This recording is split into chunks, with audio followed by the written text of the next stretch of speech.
Eh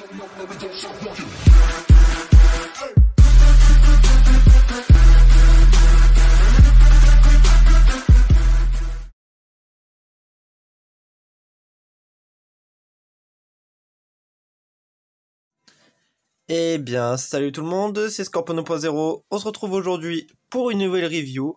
Alors, aujourd'hui, on va parler Origin, on va parler du roi Randor. Donc, je l'ai reçu il n'y a pas très longtemps, voilà. Donc, le roi Randor, c'est une figurine vraiment très sympa.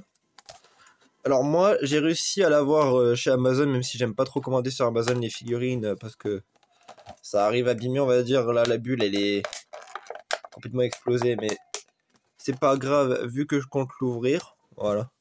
Mais pour ceux qui comptent garder en boîte fermée et avoir le blister en parfait état, je vous conseille de passer par des boutiques spécialisées du type comme Manga Mania avec Stéphane et Laurent, ou sinon Funky Shop, voilà. Et puis il y a plein d'autres sites que j'y pense pas forcément, Figurine Discount, etc. Voilà, ça permet d'avoir des boîtes nickel et pas plus cher, voilà. Parce que moi j'avais eu l'occasion de le commander en précommande, on va dire, avec un mois d'attente, donc c'était assez intéressant pour l'avoir assez rapidement, puisque c'était le seul que je voulais dans cette vague. Et comme beaucoup le savent aussi, Trapjo du coup, donc ça c'est la version mini comics, et malheureusement disponible qu'aux USA. Alors du coup là je m'embête pas pour celui-là, le prendre là-bas ça sert à rien. Voilà, puisque je me suis remis beaucoup aussi au vintage, donc dans les prochains jours il y aura peut-être un live d'ouverture de colis, etc. C'est possible, mais je vous en dirai plus quand j'aurai reçu. Voilà. Donc parlons de Randor. Donc toujours avec l'artwork, donc normalement c'est Axel Jiménez.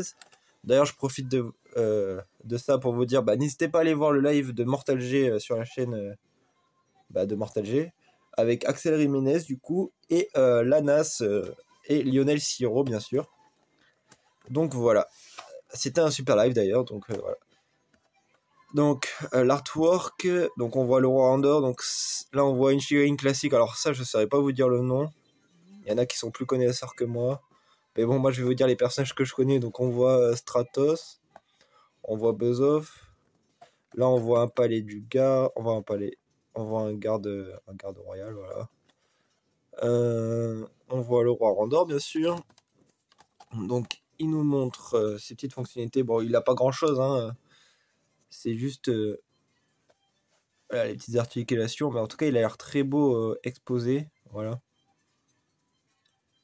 Alors si vous entendez un peu de pluie derrière, c'est parce qu'il pleut au moment où je fais la review, voilà. Mais bon, j'espère que ça dérangera pas trop. Alors du coup sur ces boîtes là on a le logo 40e anniversaire. Alors ça c'est très beau parce que ça brille un peu, donc c'est très très sympa.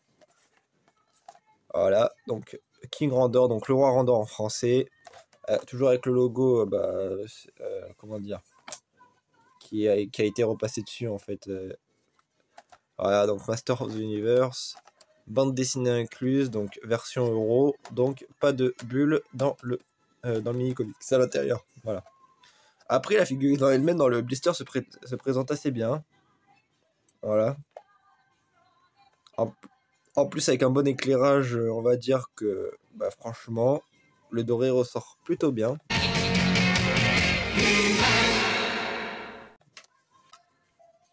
Alors on va ouvrir le blister, voilà, comme je le disais avant. Voilà. Donc on va ouvrir le blister. Donc moi je fais comme ça. Puis de toute façon maintenant, comme je garde plus les bulles, je vais le découper entièrement devant vous. En fait on va découper la bulle entièrement. Voilà. Tac. Parce que du coup maintenant moi je garde juste la carte, parce que la bulle plastique sinon ça prend trop de place en fait. Voilà. Hop. Tac. Voilà, comme ça la bulle est découpée. On peut jeter ça. Et voilà, et comme ça on garde la carte presque intacte, vous voyez. Voilà, c'est mieux. Puis pour enlever mini comics, du coup, ça s'enlève tout seul normalement. Voilà, parfait. Donc on va laisser la carte en arrière-plan, c'est toujours sympa. Je vais la mettre là. Voilà. Donc la nouvelle BD, donc Master of the Universe. Alors celle-là, je ne l'ai pas vue parce que du coup, enfin, si je l'ai vue mais en vidéo, mais du coup, je n'ai pas forcément fait très attention. Alors comme d'habitude, les figurines sont livrées avec un petit détail pour montrer les pièces qui sont détachables. Voilà. Donc, hop, on va mettre ça de côté. Donc déjà, la première, la mise en page, on va dire. Donc les ors d'Anthos et Diginito. Voilà. Donc Diginito de la gamme Roller of the Sun. Donc c'est pour ça que je connais pas trop. Donc on a la BD, voilà, qui se présente comme ceci. Je vous laisse faire pause si vous voulez faire pause. Comme il n'y a pas de texte, c'est compliqué à raconter une histoire, on va dire. Mais voilà, on peut voir un peu les figurines. Là, on voit les sbires de Skeletor, donc peut-être qu'il sortira en origin. C'est fort possible. Voilà. Donc là, on voit Sunman. On voit donc Trapjaw mini comics, du coup, qui est plus dans le thème, comme on peut le voir dans les premiers mini comics. Voilà, bon, c'est assez rapide, c'est assez petit. Voilà, du coup, c'est déjà fini. Puis là, il nous montre les figurines. Voilà. Donc on va le laisser en fond. Moi, ce qui m'intéresse surtout, c'est la figurine du roi Randor, en fait. C'est clairement la figurine. Donc, qu'est-ce qu'ils ont fait? Comment ils ont attaché ça? Alors, on va détacher là. Parce qu'entre la cape et tout, parce qu'ils ont accroché au niveau des pieds. Donc, on va soulever un peu la cape. Voilà.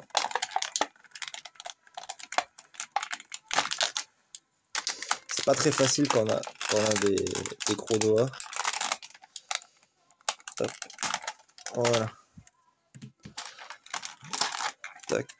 Du coup, les mains sont plus attachées.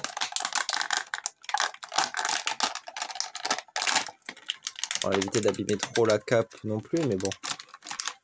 Hop, on sort l'arme. Désolé du bruit.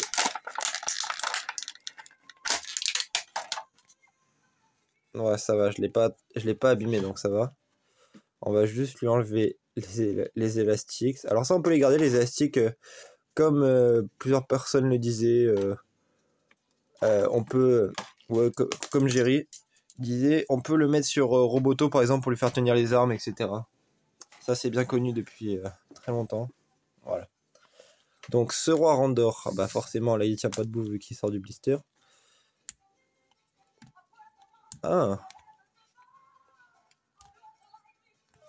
Alors, les articulations sont sous forme de cran sur le roi Randor.